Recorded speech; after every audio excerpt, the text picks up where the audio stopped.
Once again, welcome back to KC's Classes. KC's Classesന്റെ മറ്റൊരു വീഡിയോയിലേക്ക് എല്ലാവർക്കും സ്വാഗതം. This is Kiran CS. Calicut university BCom BBA 5th semester exams October 30th start ചെയ്യാൻ പോവാണ്. Smart study videos ആണ് നമ്മൾ ഇന്ന് മുതൽ ആരംഭിക്കുന്നത്.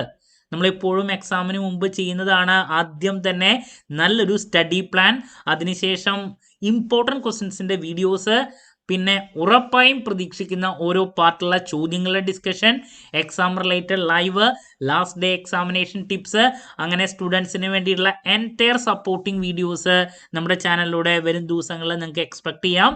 വീഡിയോയിലോട്ട് പോണേക്കാൾ മുമ്പ് പറയാനുള്ളത്, നമ്മുടെ സ്ഥാപനം കാലിക്കറ്റ് യൂണിവേഴ്സിറ്റി ബികോം BBA എല്ലാ സെമസ്റ്ററിലെയും ക്ലാസ്സസ് പ്രൊവൈഡ് ചെയ്യുന്നുണ്ട്. നമ്മുടെ ആപ്പിലൂടെയാണ് ക്ലാസ്സസ് അവൈലബിൾ ആവുക.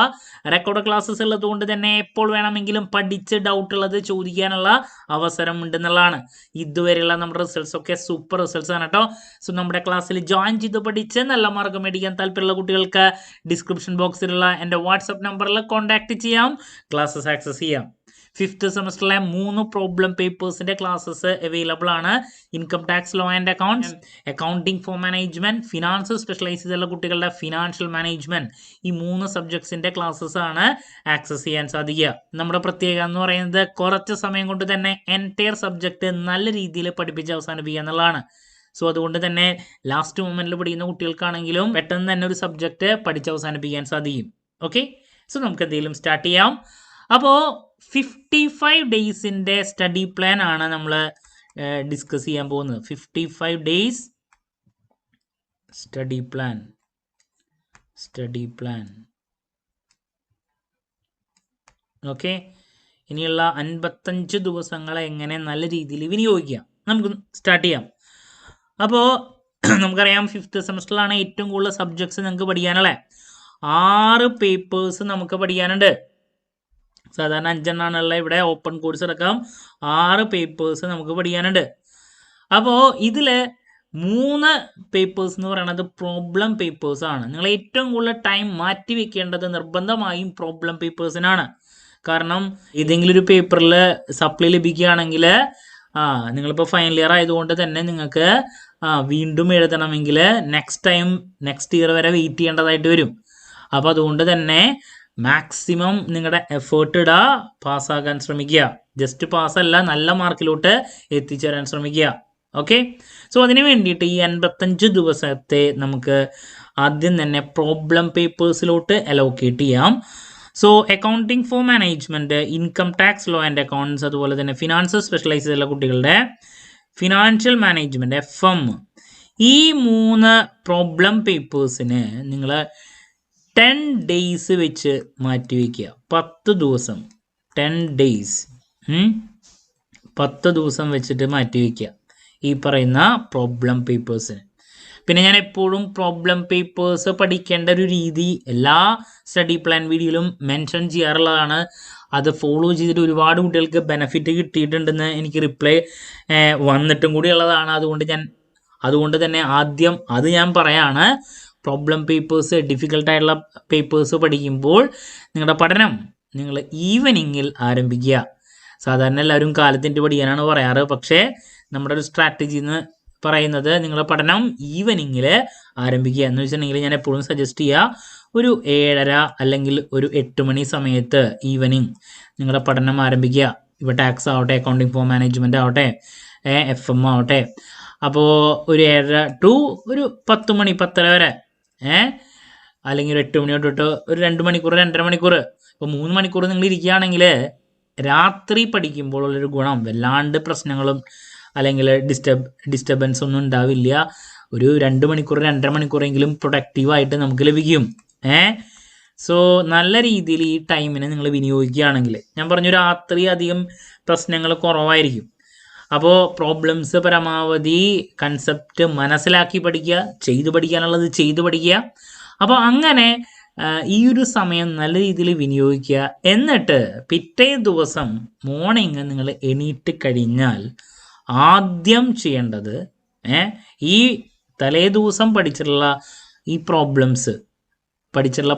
ടോപ്പിക്സ് ഒരു 15 അല്ലെങ്കിൽ 20 മിനിറ്റിൻ്റെ ഉള്ളിൽ ജസ്റ്റ് ഒന്ന് ഒരു 20 മിനിറ്റ്സിൻ്റെ ഉള്ളിൽ തന്നെ ജസ്റ്റ് ഒന്ന് ഓടിച്ചു പോവുക. പഠിക്കാനല്ല പറയുന്നത്, ജസ്റ്റ് ഒന്ന് റിവൈസ് ചെയ്യാനാണ് പറയുന്നുള്ളൂ. കാലത്തെണീറ്റ് ആദ്യം ചെയ്യേണ്ടത് തലേദിവസം നിങ്ങൾ പഠിച്ചിട്ടുള്ള ആ ടോപ്പിക്കുകൾ ജസ്റ്റ് ഒന്ന് റിവൈസ് ചെയ്യുക. 10-15 മിനിറ്റ് അല്ലെങ്കിൽ 20 മിനിറ്റ് ഉണ്ട്, അല്ല കുത്തിരുന്ന് പഠിക്കണം എന്നല്ല. അതിനുശേഷം നിങ്ങളുടെ മറ്റു കാര്യങ്ങളിലോട്ട് കിടക്കുക. കുളിക്കലാവട്ടെ അല്ലെങ്കിൽ ഫുഡ് കഴിക്കലാവട്ടെ, മറ്റു കാര്യങ്ങളിലോട്ട് കിടക്കുക. അപ്പോൾ കാലത്തെണീറ്റതിന് ശേഷം അവിടെ സംഭവിക്കുന്നൊരു കാര്യം, നിങ്ങൾ ആദ്യം ചെയ്യുന്നത് തലേദിവസം പഠിച്ചിട്ടുള്ള ടോപ്പിക്സ് നോക്കലാണ്. അപ്പോൾ യൂഷ്വലി എന്ത് പഠിച്ചാലും അത് തലയിൽ നിൽക്കണമെങ്കിൽ അവിടെ റിവിഷനാണ് വേണ്ടേ. അപ്പോൾ റിവിഷൻ എന്ന് പറഞ്ഞാൽ എന്താ, ഓൾറെഡി പഠിച്ചു കഴിഞ്ഞൊരു കാര്യം വീണ്ടും വീണ്ടും നോക്കല. നമുക്കിവിടെ സമയമില്ലാത്തതുകൊണ്ട് നമ്മൾ ഓൾറെഡി തലേദിവസം പഠിച്ചു, ഒരു 8 മണിക്കൂർ ഉറങ്ങി, പിറ്റേ ദിവസം അപ്പോൾ ഒരു ഗ്യാപ്പ് വന്നതിന് ശേഷം വീണ്ടും ഈ ഒരു സെയിം കാര്യം കാലത്ത് എണീറ്റ് നോക്കാണ്. അപ്പം നിങ്ങൾ പിന്നെ എഫേർട്ട് എടുത്തിട്ടില്ല എങ്കിലും പഠിക്കാൻ വേണ്ടിയിട്ട് ഈ കാലത്ത് എണീറ്റ് കഴിഞ്ഞ് നോക്കിയ ഈ ടോപ്പിക്സ് അറിഞ്ഞോ അറിയാതെയോ, നിങ്ങൾ ബ്രഷ് ചെയ്യുകയാണെങ്കിലോ അല്ലെങ്കിൽ കുളിക്കുകയാണെങ്കിലോ അല്ലെങ്കിൽ ഇനി ട്രാവൽ ചെയ്യുകയാണെങ്കിലോ അതിൻ്റെ പേജസ്, ആ പേജിൽ നിങ്ങൾ കണ്ട പ്രോബ്ലംസിൻ്റെ വാല്യൂസ്, ഇതൊക്കെ ഓട്ടോമാറ്റിക്കലി തലയിലേക്ക് കയറി വരും. മനസ്സിലായോ? എസ്പെഷ്യലി നിങ്ങൾക്ക് ഈ സബ്ജക്റ്റിനോട് കുറച്ചും കൂടി താല്പര്യം ഉണ്ടെങ്കിൽ നിങ്ങൾ എഫേർട്ട് എടുക്കാണ്ട് തന്നെ ഇത് വരുന്നുള്ളതാണ്. ഇപ്പോൾ ടാക്സിൻ്റെ പല കാര്യങ്ങളും, അക്കൗണ്ടിങ് ഫോർ മാനേജ്മെൻറ്റിൽ നിങ്ങൾ നോക്കിയ പല കാര്യങ്ങളും കയറി വരുന്നുള്ളതാണ്. അപ്പോൾ അങ്ങനെ ഇഫേർട്ട്ലെസ്സിൽ നിങ്ങൾക്ക് റിവിഷൻ കംപ്ലീറ്റ് ചെയ്യാൻ പറ്റും.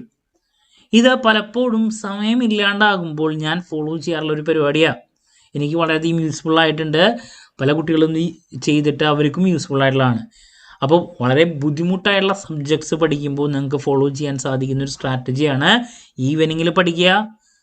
ഒരു 3 hours ഇരിക്കുകയാണെങ്കിൽ 2 മണിക്കൂർ 2.5 മണിക്കൂർ അവിടെ കിട്ടും പ്രൊഡക്റ്റീവായിട്ട്. പിറ്റേ ദിവസം കാലത്ത് എണീറ്റതിന് ശേഷം അതൊന്ന് 10-15 മിനിറ്റ് കൊണ്ട് റിവൈസ് ചെയ്യുക. പിന്നെ നിങ്ങൾ എന്താ പറയുക, വേണ്ടാന്ന് വിചാരിച്ചാലും അത് പോവില്ല. ആ ബുക്കിലത്തെ പേജസും കാര്യങ്ങളൊക്കെ നമ്മുടെ മനസ്സിൽ നിൽക്കും, ചിലപ്പോൾ അന്ന് മുഴുവൻ. അപ്പോൾ ഇതാണ് പ്രോബ്ലം പേപ്പേഴ്സ്, ഡിഫിക്കൽട്ടായിട്ടുള്ള കാര്യങ്ങൾ പഠിക്കുമ്പോൾ നിങ്ങൾ ചെയ്യേണ്ട ഒരു കാര്യം. ഓക്കെ, ഇനി തിയറി പേപ്പേഴ്സിൻ്റെ കേസിലോട്ട് പോകുമ്പോൾ, തിയറി പേപ്പേഴ്സ് ഇപ്പം മിക്കതും ഞാൻ കുട്ടികളുടെ അടുത്ത് സജസ്റ്റ് ചെയ്യുക പകൽ പഠിക്കാൻ തന്നെയാണ്. അതിപ്പോൾ എങ്ങനെ പകൽ പഠിക്കാനിരുന്നാലും നിങ്ങൾക്ക് ഡിസ്റ്റർബൻസസ് ഒരുപാടായിരിക്കും. എന്ന് വെച്ചിട്ടുണ്ടെങ്കിൽ പകലിപ്പോൾ നമ്മളൊരു 3 മണിക്കൂർ ഇരിക്കുകയാണെങ്കിൽ, 3 hours ഇരിക്കുകയാണെങ്കിൽ ചിലപ്പോൾ അതിൽ 1 മണിക്കൂറോ ചിലപ്പോൾ 1.5 മണിക്കൂറോ കിട്ടിയാലായി എന്ന് പറയാം. 1 മണിക്കൂറൊക്കെ ചിലപ്പോൾ കിട്ടിയാലായി, കാരണം ഒരുപാട് പ്രശ്നങ്ങളായിരിക്കും, അവിടെ നിന്ന് വിളിക്കുക ഇവിടെ നിന്ന് വിളിക്കുക അങ്ങനെയൊക്കെ ആയിട്ട്. സോ അതുകൊണ്ട് തന്നെ രാത്രി നിങ്ങൾക്ക് കിട്ടുന്ന ഈ 2.5 hours പകൽ 1 മണിക്കൂർ 1.5 മണിക്കൂർ കിട്ടിയാലായി. അപ്പോൾ ആ രീതിയിൽ പകൽ നിങ്ങൾക്ക് ചിലപ്പോൾ കാലത്തൊരു 10 to ഒക്കെ, കോളേജിൽ പോണ കുട്ടികൾക്കാണെങ്കിൽ ആ ഒരു ടൈം ഉണ്ടാവില്ല, മുടക്കുള്ള ദിവസമായിരിക്കും പറ്റുക. ഡിസ്റ്റൻസ് ആയിട്ട് പഠിക്കുന്ന കുട്ടികൾക്ക് ഉണ്ടായിരിക്കും.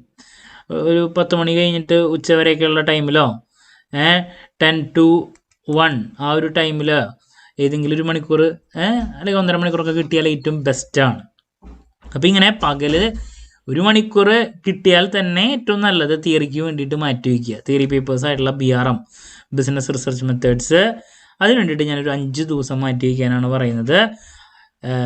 പിന്നെ സ്പെഷ്യലൈസേഷൻ ഒരു 5 ദിവസം, ഓപ്പൺ കോഴ്സിന് ഒരു 5 ദിവസം, തിയറി പേപ്പേഴ്സിന് 5 days മാറ്റി വയ്ക്കുക. അപ്പോൾ ഈ രീതിയിൽ അപ്പോൾ 3 പ്രോബ്ലം പേപ്പേഴ്സും കൂടിയിട്ട് 30 ദിവസവും 3 തിയറി പേപ്പേഴ്സും കൂടിയിട്ട് ഈ പറയുന്ന 5 15 ദിവസം, അങ്ങനെ 45 ദിവസം നിങ്ങൾ ഈ 6 സബ്ജക്ട്സിന് വേണ്ടിയിട്ട് മാറ്റി വയ്ക്കുക. ദെൻ പഠിക്കുമ്പോൾ ശ്രദ്ധിക്കേണ്ട ഏറ്റവും ഇമ്പോർട്ടൻ്റ് ആയിട്ടുള്ള മറ്റൊരു പോയിൻ്റ് എന്ന് പറയുന്നത്, നിർബന്ധമായും ഒരു പേപ്പർ 1 ദിവസമോ 2 ദിവസമോ പഠിച്ചു കഴിഞ്ഞാൽ അടുത്ത സബ്ജക്റ്റിലോട്ട് കടന്നിരിക്കണം. അടുപ്പിച്ച് കൂടുതൽ ദിവസങ്ങളിൽ ഒരു പേപ്പർ മാത്രം കുത്തിരുന്ന് പഠിക്കരുത്, വെറുത്തു പോകും. ഇപ്പോൾ ടാക്സ് ഒരു ദിവസം അല്ലെങ്കിൽ ഒരു ദിവസം അക്കൗണ്ടിങ് ഫോർ മാനേജ്മെൻറ്റും ടാക്സും പഠിച്ചു എന്നിരിക്കുക, പിറ്റേ ദിവസം നിർബന്ധമായും വേറൊരു പേപ്പറിലോട്ട് കിടക്കുക. അല്ലെങ്കിൽ 2 ദിവസം ഒരു പേപ്പർ പഠിച്ചു കഴിഞ്ഞാൽ അടുത്ത ദിവസത്തേക്ക് 3-ാമത്തെ ദിവസം വേറൊരു പേപ്പർ പഠിച്ചിരിക്കണം. അതല്ലാണ്ട് ഒരൊറ്റ സബ്ജക്റ്റ് വെച്ചിരിക്കരുത്, ഭയങ്കര പാടായിരിക്കും. പിന്നെ ചിലപ്പോൾ ആ സബ്ജക്റ്റിനോട് തന്നെ വെറുത്തു പോകും. പിന്നെ പഠിക്കുമ്പോൾ സ്മാർട്ട് അപ്രോച്ച് മാത്രം ഫോളോ ചെയ്യുക, ബുക്ക് എടുത്തിട്ട് ആ ഓർഡറിൽ പഠിക്കലല്ല. എങ്ങനെയാണ് പഠിക്കുന്നതിനേക്കാൾ മുമ്പ് ശ്രദ്ധിക്കേണ്ട കാര്യങ്ങൾ റിലേറ്റ് ചെയ്തുള്ളൊരു വീഡിയോ ഞാൻ ഓൾറെഡി അപ്ലോഡ് ചെയ്തിട്ടുണ്ട്. പിന്നെ ഇമ്പോർട്ടൻറ്റ് ക്വസ്റ്റ്യൻസിൻ്റെ വീഡിയോ ഞാൻ അപ്ലോഡ് ചെയ്യും. അപ്പോൾ അതിൽ നിങ്ങൾ ഏറ്റവും കൂടുതൽ ഫോക്കസ് ചെയ്യേണ്ട കാര്യങ്ങളും നിങ്ങൾക്ക് കാണാൻ പറ്റും. അപ്പോൾ ആ രീതിയിൽ നിങ്ങൾ പഠിക്കുക. ഓക്കെ, അപ്പോൾ ഇതൊക്കെ പഠിക്കുമ്പോൾ നിങ്ങൾ ശ്രദ്ധിക്കേണ്ട കാര്യങ്ങളാണ്. അപ്പോൾ ഇങ്ങനെ 45 ദിവസം ഇങ്ങനെ വിനിയോഗിക്കുക. അതിനുശേഷം നമുക്ക് ലാസ്റ്റ് ഒരു 10 days കിട്ടും എന്നുള്ളതാണ്. ഈ 10 days നല്ല രീതിയിൽ റിവിഷൻ ചെയ്യാൻ വേണ്ടിയിട്ട് യൂസ് ചെയ്യുക. റിവിഷനാണ് നിങ്ങൾക്ക് ഏറ്റവും കൂടുതൽ നല്ല സ്കോറിലോട്ട് എത്താൻ നിങ്ങളെ സഹായിക്കുന്നത്. റിവിഷൻ കൂടിയാൽ നിങ്ങളുടെ സ്കോറും കൂടും. അപ്പോൾ ലാസ്റ്റ് 10 days എന്ന് പറയുന്നത് റിവിഷന്. ആ 10 days ഞാൻ എപ്പോഴും പറയുന്നത് ഒരു 7 ദിവസം എല്ലാ സബ്ജക്ട്സും, ലാസ്റ്റ് 3 ദിവസം ആദ്യം നടക്കാൻ പോകുന്ന അക്കൗണ്ടിങ് ഫോർ മാനേജ്മെൻറ്റ് എക്സാമിലോട്ട് കൂടുതൽ ഫോക്കസ് പോകുക. ഈ രീതിയിൽ നിങ്ങളുടെ ഇനി വരാൻ പോകുന്ന ഒരു 55 ദിവസം യൂസ് ചെയ്യുക എന്നുള്ളതാണ്. അതിൻ്റെ ഇടയിൽ ചിലപ്പോൾ കുറേ ആഘോഷങ്ങളും കാര്യങ്ങളൊക്കെ വരുന്നുണ്ടെങ്കിൽ അതിൻ്റെ പിന്നാലെ നടക്കരുത്. ആഘോഷങ്ങൾ പിന്നെയും വരും, എക്സാം ഒരെണ്ണം ഉണ്ടാവുള്ളൂ. രണ്ടാമത് വരുന്നത് സപ്ലിയാണ്, പേര് മാറും. അപ്പോൾ സപ്ലിയിലോട്ട് പോകാതിരിക്കാൻ വേണ്ടിയിട്ട് ഫസ്റ്റ് അറ്റംപ്റ്റിൽ തന്നെ നല്ല സ്കോറിലോട്ട് പോകാൻ ശ്രമിക്കുക. ക്ലാരിറ്റി കിട്ടിയെന്ന് പ്രതീക്ഷിക്കുന്നു. അതിൽ ഏറ്റവും കൂടുതൽ ടൈം മാറ്റി വയ്ക്കേണ്ടതാണ് ഈ പറയുന്ന ടാക്സ് പേപ്പർ കേട്ടോ, അക്കൗണ്ടിങ് പേപ്പർ ആണെങ്കിൽ. പോയി കഴിഞ്ഞിട്ടുണ്ടെങ്കിൽ വളരെ പാടാണ്. അതുകൊണ്ടാണ് ഞാൻ എടുത്തെടുത്ത് പറയുന്നത്. അപ്പോൾ ഇങ്ങനെയാണ് ഞാൻ 5th സെമസ്റ്ററിലെ ഇനി വരാൻ പോകുന്ന 55 ദിവസത്തെ അലോക്കേറ്റ് ചെയ്യുന്നത്. അപ്പോൾ ഇതിൽ പറഞ്ഞിട്ടുള്ള പോയിൻറ്റ്സൊക്കെ നിങ്ങൾ ഫോളോ ചെയ്യുകയാണെങ്കിൽ നിങ്ങൾക്ക് വളരെ യൂസ്ഫുൾ ആയിരിക്കും. പിന്നെ ചില ആൾക്കാർ ജോലി ചെയ്ത് പഠിക്കുന്നവരുണ്ട്, പിന്നെ കോളേജിൽ പോയിട്ട് ഒരുപാട് ആക്ടിവിറ്റീസ് ചെയ്ത് അങ്ങനെ പോകുന്നവരുണ്ട്. അവരെടുത്ത് പറയാനുള്ള ഒരു കാര്യം, സമയമില്ല എന്ന് പറയുന്ന ആൾക്കാരുടെ അടുത്ത് പറയാനുള്ളത്, എപ്പോൾ ടൈം കിട്ടുന്നു അപ്പോൾ പഠിക്കുക. അപ്പോൾ ഉച്ചയെന്നോ കാലത്തൊന്നും അങ്ങനെയൊന്നുമില്ല. ഇപ്പോൾ ഞാൻ MCOM പഠിക്കുന്ന സമയത്ത് പലപ്പോഴും ചെയ്യാറുള്ളതാണ്. ചിലപ്പോൾ ഉച്ചയ്ക്ക് 1:30 നേരത്താവും ടെറസിൻ്റെ മുകളിൽ കയറി നിന്നിട്ട് പഠിക്കുക. വേറൊരു ടൈമില്ലാത്തതുകൊണ്ട് എപ്പോൾ സമയം കിട്ടുന്നു അപ്പോൾ പഠിക്കും. കാരണം നമുക്ക് വേറെ ഓപ്ഷൻ ഇല്ലാത്ത ആൾക്കാർ, ജോലിക്ക് പോകുന്ന ആൾക്കാർക്ക് വേറെ ഓപ്ഷൻ ഇല്ല. എപ്പോൾ ടൈം കിട്ടുന്നു, ചിലപ്പോൾ ജോലി സ്ഥലത്തായിരിക്കും ബ്രേക്കിന് ഇരുന്ന് പഠിക്കുക.